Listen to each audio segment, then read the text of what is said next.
Hello, my dear students and learner. How are you? I hope all of you are fine, and I welcome you all to my YouTube channel Economic Express. And today we are going to start a very interesting chapter of class 8 social science of political science, that is the police administration and the court. And let me tell you student, this is a very important and a very interesting concept that we are going to study today.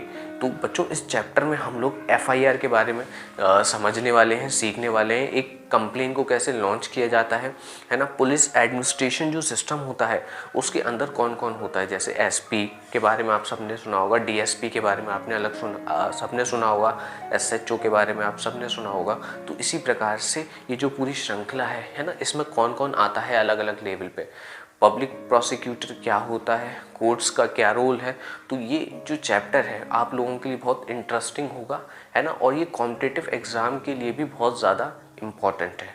तो students और learner, आप लोग बने रहिए video के अंत तक इस टॉपिक के बारे में सब कुछ जानने और समझने के लिए। स्टूडेंट स्टार्ट करते हैं आज का सबसे पहला टॉपिक। सबसे पहला टॉपिक है हमारा रोल ऑफ द कोर्ट, यानी कि कोर्ट का क्या रोल होता है। तो जो कोर्ट का मतलब होता है बच्चों हिंदी में न्यायालय। तो न्यायालय जो होता है वो विभिन्न स्तरों पर लोगों को न्याय प्रदान करने के लिए महत्वपूर्ण भूमिका निभाता है। इसका मतलब ये है कि जो कोर्ट है वो इम्पोर्टेंट रोल प्ले करता है जस्टिस प्रोवाइड करने में लोगों को अलग अलग लेवल्स पर, यानी कि अलग अलग स्तर पर, यानी कि सुप्रीम कोर्ट है ना, हाई कोर्ट और सेशन कोर्ट। तो ये अलग अलग स्तर पर लोगों को क्या प्रोवाइड कराता है, जस्टिस, यानी कि न्याय प्रोवाइड कराता है। यह अपराधियों को दंडित करता है ना, ताकि लोग शांति और समृद्धि का जीवन जी सके, है ना। इसका क्या मतलब है कि क्रिमिनल को पनिश करता है ताकि जो लोग हैं वो पीसफुली और प्रॉस्पर्टी के साथ अपने जीवन को व्यतीत कर पाए।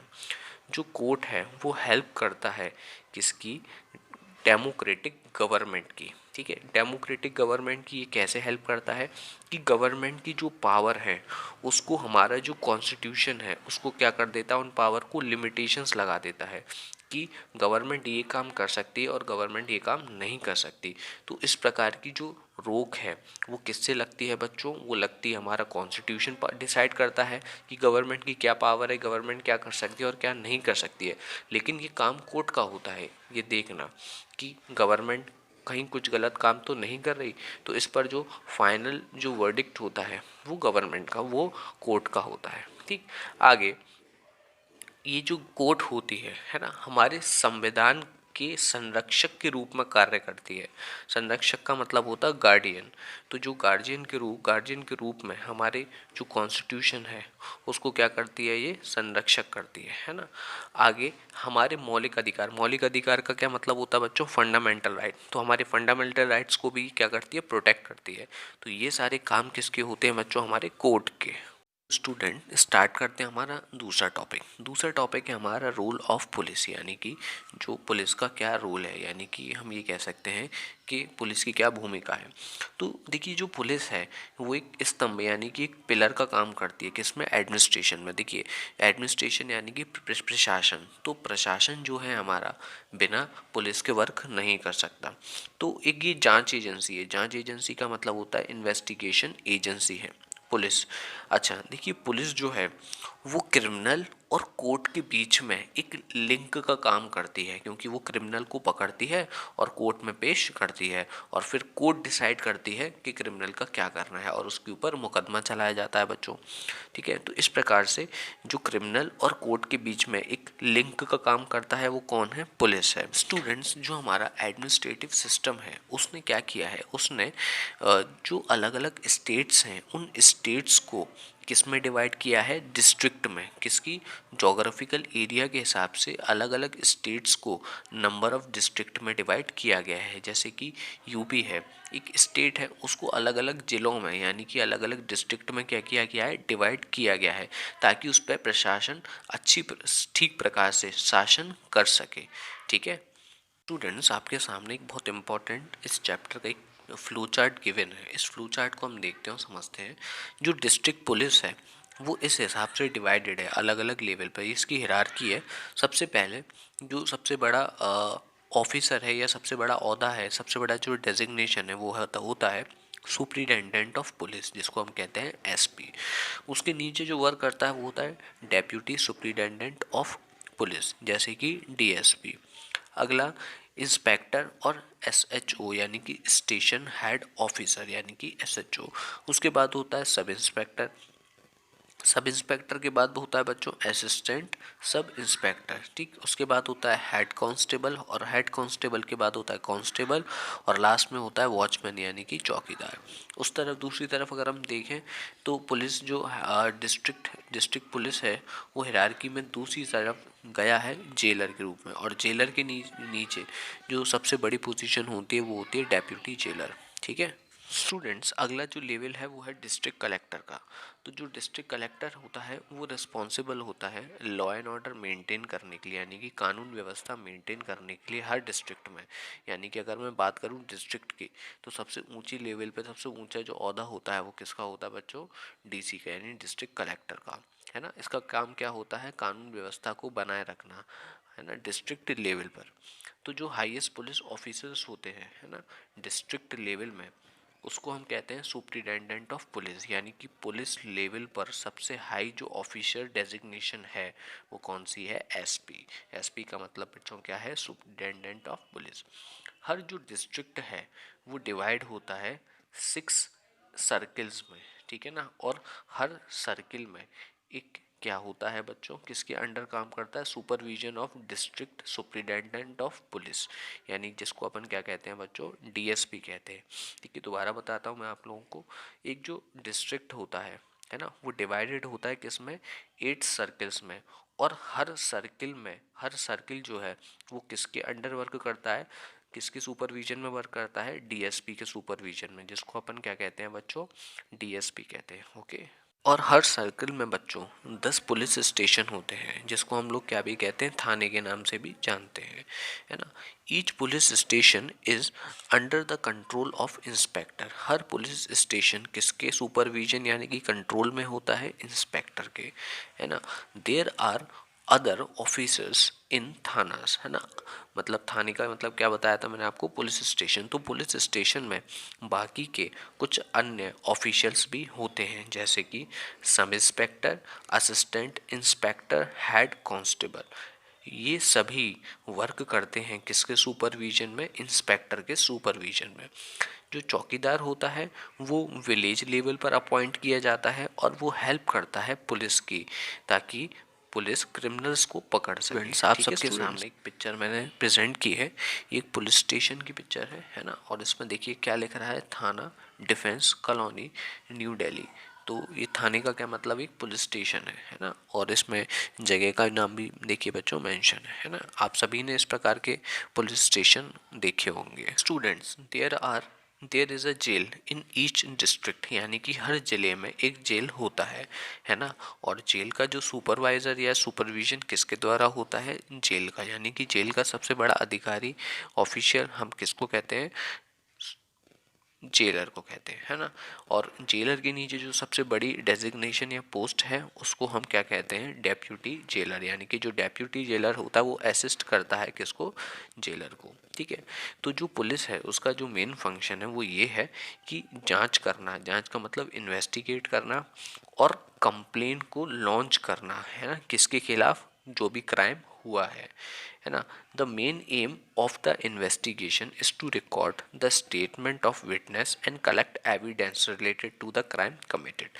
तो जो मुख्य उद्देश्य होता है इन्वेस्टिगेशन का, जांच का, वो ये होता है कि जो भी विटनेस है, विटनेस मतलब जिसने किसी भी क्राइम को होते हुए देखा है, उस विटनेस का जो स्टेटमेंट है उसे रिकॉर्ड करे, है ना।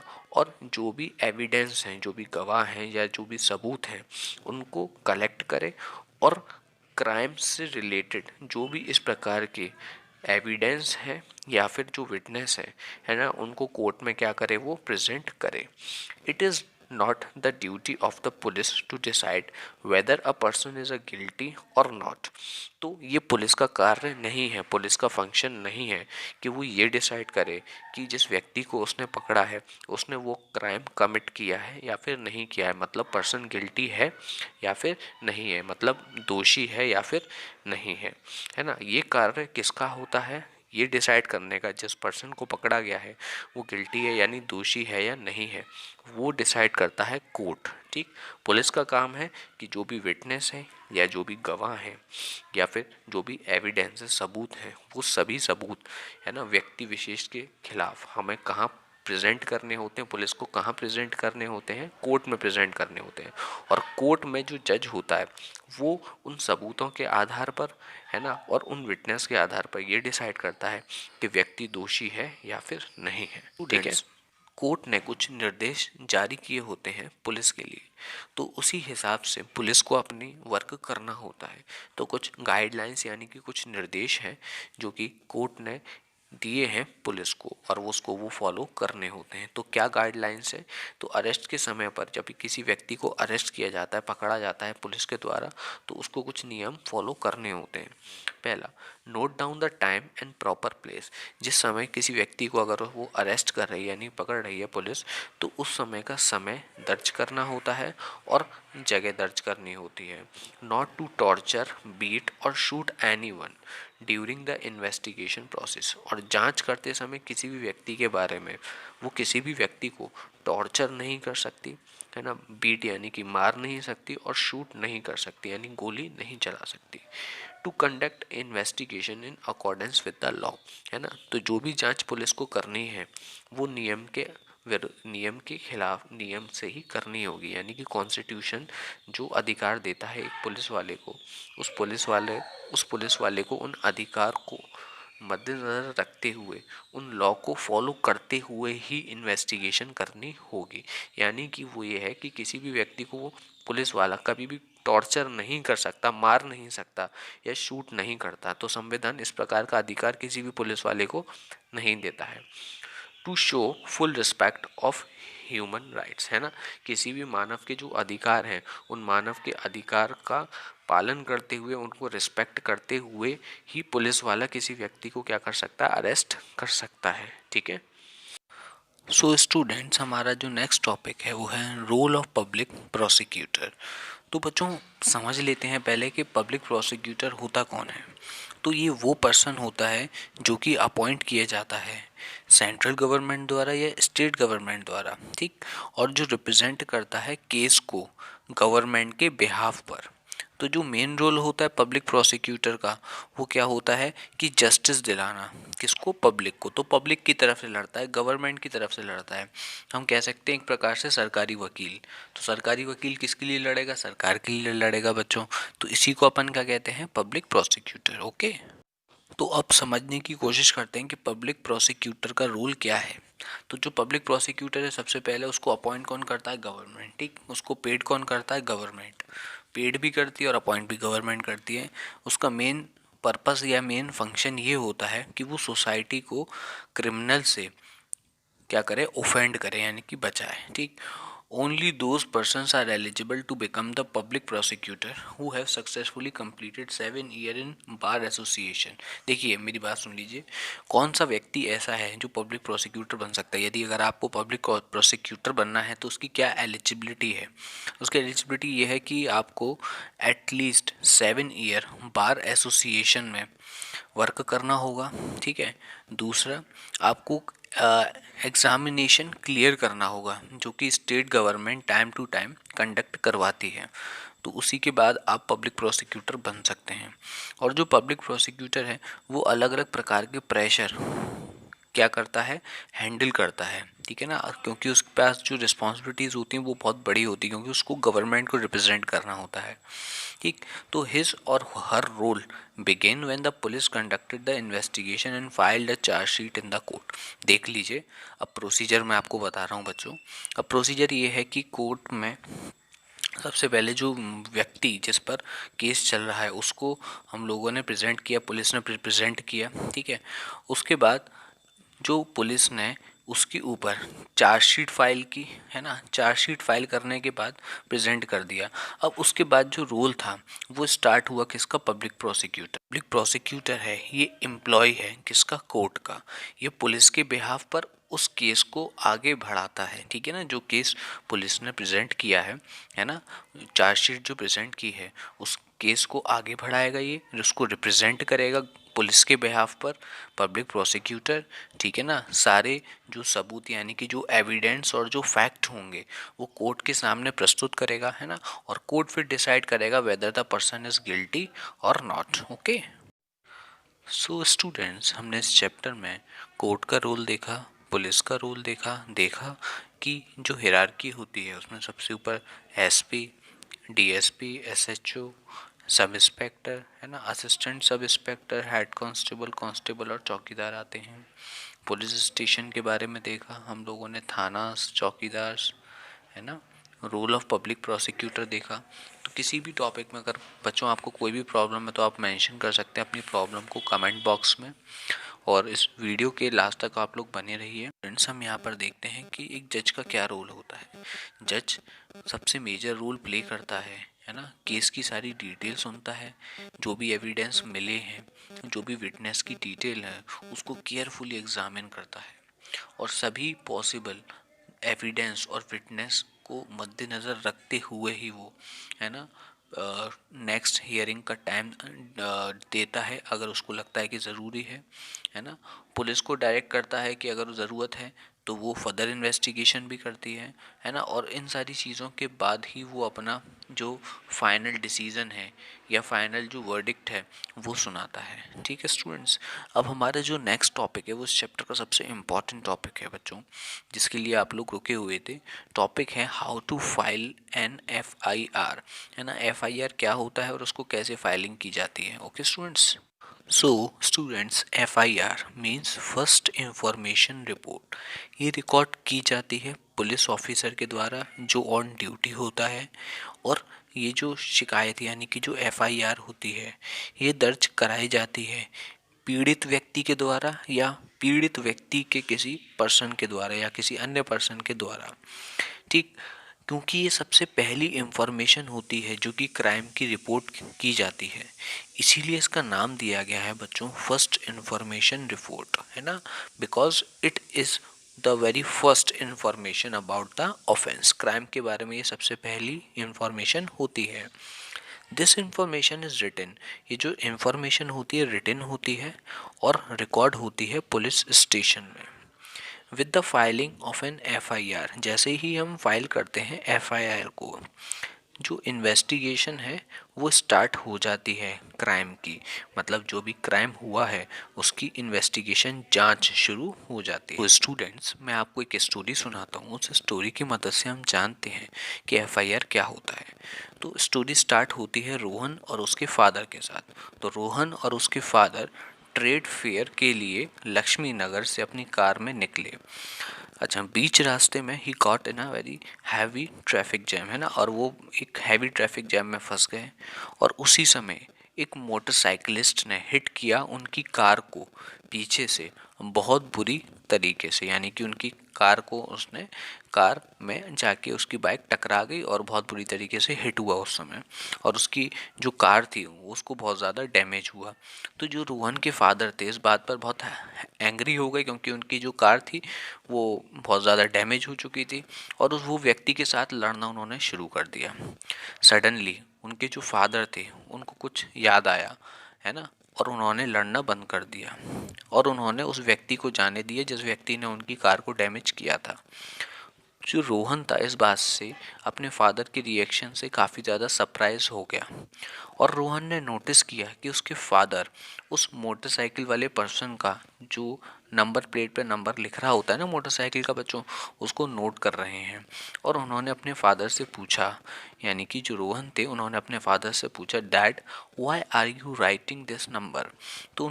तो रोहन के जो फादर थे उन्होंने रिप्लाई किया कि बेटा we will not go against the law, यानी कि हम कानून के विरुद्ध नहीं जाएंगे। हमारा जो कॉन्स्टिट्यूशन है उसने हमें काफ़ी और तरीके दिए हैं इस प्रकार की समस्या को सॉल्व करने के लिए। और उन्होंने अपनी कार लेके एक पास ही के पुलिस स्टेशन में गए, है ना, और उन्होंने उस एरिया के SHO यानी कि स्टेशन हाउस ऑफिसर से बात की, है ना। और उन्होंने यानी कि जो रोहन के फादर थे उन्होंने पूरा जो इंसिडेंट था SHO को बताया। और जो रोहन था वो इस बात पर थोड़ा सा अपसेट था, ठीक। तो at first SHO said there is no need to launch an FIR for such a silly thing. तो जो स्टेशन हाउस ऑफिसर था तो उसने कहा कि इतनी छोटी बात के लिए कोई आपको FIR लिखने की ज़रूरत नहीं है।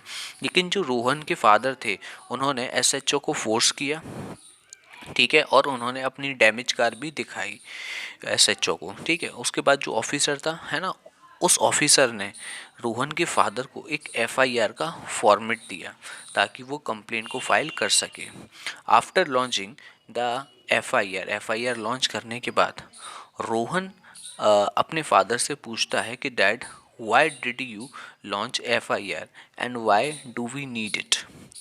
तो मतलब आपने FIR क्यों लॉन्च की और हमें उसकी क्या ज़रूरत है। तो उसके फादर रिप्लाई करते हैं, the very special need of R is the insurance claim to recover the loss and an FIR is required for the claim। तो उनके फादर ने उसे समझाया कि हमारी जो कार डैमेज हुई है उस डैमेज की यानी कि उस लॉस को रिकवर करने के लिए हमें एक FIR की कॉपी चाहिए, तभी हमें इंश्योरेंस से रिकवरी मिलेगी। ओके स्टूडेंट्स, तो Rohan asked dad now what would the officer do with the FIR। तो रोहन ने कहा कि डैड ये जो ऑफिसर है वो इस FIR के साथ क्या करेगा। तो first of all SHO will record the FIR। सबसे पहले जो ऑफिसर है स्टेशन हाउस ऑफिसर है वो क्या कहते हैं FIR को रिकॉर्ड करेगा, ठीक है। उसके बाद ऑफिशियल जब रिकॉर्ड हो जाएगी तो उसके बाद he will investigate about the incident, है ना। तो जो इंसिडेंट हुआ था उसको वो जांच करेगा, उसकी जांच करेगा, है ना। Rohan asked his father what have you written on that page. तो आपने उस FIR के पेज पे क्या लिखा था। तो उसके फादर उसको बड़ी शांति से समझाते हैं कि जो FIR का फॉर्मेट होता है, जो हम FIR लॉन्च करते हैं तो उसके फॉर्मेट में क्या क्या आता है। आप लोग भी सुन लीजिए, आप लोग के भी काम की चीज़ है। कंप्लेंट फुल नेम यानी कि जो व्यक्ति कंप्लेन कर रहा है उसका पूरा नाम, उसका पोस्टल एड्रेस पिन नंबर के साथ, है ना। True fact related to the incident, जो भी वारदात हुई थी उससे रिलेटेड जो भी ट्रू फैक्ट हैं वो, आइडेंटिटी नेम और description of the person involve in the crime. तो उस क्राइम में जो भी व्यक्ति इन्वॉल्व था उसकी आइडेंटिटी, उसका नाम या उस व्यक्ति का कोई भी डिस्क्रिप्शन आपको वहाँ नोट करना होता है। डेट, ठीक है ना, जगह, टाइम, है ना, जिस समय क्राइम हुआ था उस समय की डेट, प्लेस और टाइम क्या था, है ना। अगला पॉइंट होता है आई विटनेस का, यानी कि कोई गवाह किसी ने उस वारदात को होते हुए देखा हो तो, है ना। और ये सारी चीज़ें हमें किस में भरनी होती हैं, FIR के फॉर्मेट में भरनी होती हैं। ओके स्टूडेंट्स, मैंने आपके सामने एक शो किया है फर्स्ट इंफॉर्मेशन रिपोर्ट, यानी कि FIR का एक ओरिजिनल परफॉर्मर, एक ओरिजिनल FIR है बच्चों आपके सामने, जिसमें बताया गया है कि जो FIR है वो अंडर सेक्शन 154 CRPC के तहत लगती है, ठीक है। और उसमें सबसे पहले डिस्ट्रिक्ट भरा जाता है, FIR नंबर होता है, ठीक है ना, थाने का नाम होता है कि किस नगर की थाना है ना, ईयर लिख रहा होता है, डेट और टाइम मेंशन होता है FIR का, ठीक है। और उसके बाद बताया जाता है कि जो FIR लगाई जा रही है उसमें कौन कौन से एक्ट लगाए हैं, मतलब कौन से अधिनियम या कौन सी धाराएं लगाई जा रही हैं, ठीक है। जिस दिन ऑफेंस हुआ यानी कि अपराध हुआ उस दिन कौन सा था, समय कौन सा था, टाइम कौन सी थी, है ना, सारी चीज़ें किस दिन से किस दिन तक, किस समय से किस समय तक हुआ, ठीक है ना। पुलिस स्टेशन को कब सूचना दी गई, है ना, जनरल डायरी एंट्री कब हुई और उसका क्या नंबर था, type of information, place of occurrence, इस प्रकार की जो इंफॉर्मेशन है वो सब FIR में बच्चों भरी जाती है। उसमें मतलब घटना स्थल के बारे में बताया जाता है। उसमें ये बताया जाता है कि जो पुलिस स्टेशन है उसका डायरेक्शन, यानी कि कितना दूर है पुलिस स्टेशन घटनाक्रम से, एड्रेस बताया जाएगा, ठीक है ना। Name, father's name, date of birth, है ना, ID number, passport number, place of issue, मतलब कहाँ हुआ। तो इस प्रकार की आईडी, पहचान, पूरी सारी चीज़ें यहाँ पर बच्चों बहुत डिटेल में रिकॉर्ड होती है एक एफआईआर में। ओके स्टूडेंट्स, हम आगे स्टोरी कंटिन्यू करते हैं। तो जो रोहन होता है वो अपने फादर से पूछता है, डैड हमें क्या करना चाहिए अगर पुलिस ऑफिसर रजिस्टर करने से मना कर देता है एफआईआर को। तो उसके फादर रिप्लाई करते हैं कि अगर किसी केस में ऑफिसर इंचार्ज जो पुलिस स्टेशन का है वो डिनाई करता है कि वो रजिस्टर नहीं करेगा एफआईआर को, तब देयर आर अदर मेथड। तो उससे बचने के लिए कुछ दूसरे तरीके भी हैं। जैसे कि उस सिचुएशन में we can send a report in writing to the senior superintendent of police. तो यानी कि हमें सीनियर एसपी पर हमें अपनी रिटन में जो रिपोर्ट है वो भेजनी चाहिए, है ना। और हमें सुप्रिटेंडेंट ऑफ पुलिस से या किसी हायर पुलिस ऑफिशियल से मिलना चाहिए, ताकि ये जो कंप्लेंट है वो उनके नोटिस में लाई जा सके। अगर उसके बाद भी कोई एक्शन नहीं लिया जा सकता, नहीं लिया गया हो, तो we can directly write a petition to the high court asking the registration of FIR. तो हम हाई कोर्ट में पिटीशन दायर कर सकते हैं कि हमारी एफआईआर को रजिस्टर क्यों नहीं किया गया। After the registration of FIR the police began the investigation process. और जब एफआईआर रजिस्टर हो जाती है तो जो पुलिस है वो जांच प्रक्रिया आगे बढ़ाती है। ओके, तो सुप्रीम कोर्ट के भी यहाँ पर डायरेक्टिव है नॉट टू राइट और एक्सेप्टिंग द एफआईआर। अगर कोई भी एफआईआर को राइट नहीं करता या नहीं लिखता तो उसके लिए भी डायरेक्टिव दिए गए हैं, निर्देश दिए गए हैं सुप्रीम कोर्ट द्वारा। तो ये 22 फरवरी 2006 में supreme court was held that the police cannot refuse to register an FIR। तो पुलिस जो है वो कभी भी रिफ्यूज़ नहीं कर सकती एफआईआर को लिखने के लिए, या किसी भी राइटिंग फॉर्मेट में उसको जेन्युइनली कंप्लेंट को एक्सेप्ट करना या रिसीप्ट करना या बेसिस ऑफ डाउट पर रखना, ये ठीक है, लेकिन वो कभी भी मना नहीं कर सकती एफआईआर लिखने के लिए, है ना। हिंदुस्तान टाइम्स में ये कटिंग है जो मैंने आपको दिखाई है, आप देख सकते हैं, है ना। तो इन सारी बातों से हम ये देख सकते हैं कि जो पुलिस एडमिनिस्ट्रेशन है, जो पुलिस प्रशासन है, वो कितना इम्पोर्टेंट रोल प्ले करता है किसमें, हमारे लॉ में, यानी कि कानून में, है ना। अगर कोई व्यक्ति है जो कानून को तोड़ता है तो उस पर जांच की जाती है ना। और यदि वो साबित हो जाता है कि उसने वो रूल ब्रेक किया है ना, तो उसको जो कोर्ट है ना, वो अपना वर्डिक्ट सुनाता है और उसको पनिश करता है। Okay students, so that's it from this chapter. If you have any problem, query, you can just mention it. And thank you very much for watching this video. Share this video with your friends, family, and tell me how do you like this video. Comment down below, subscribe my channel and share it. So thank you very much for watching this video.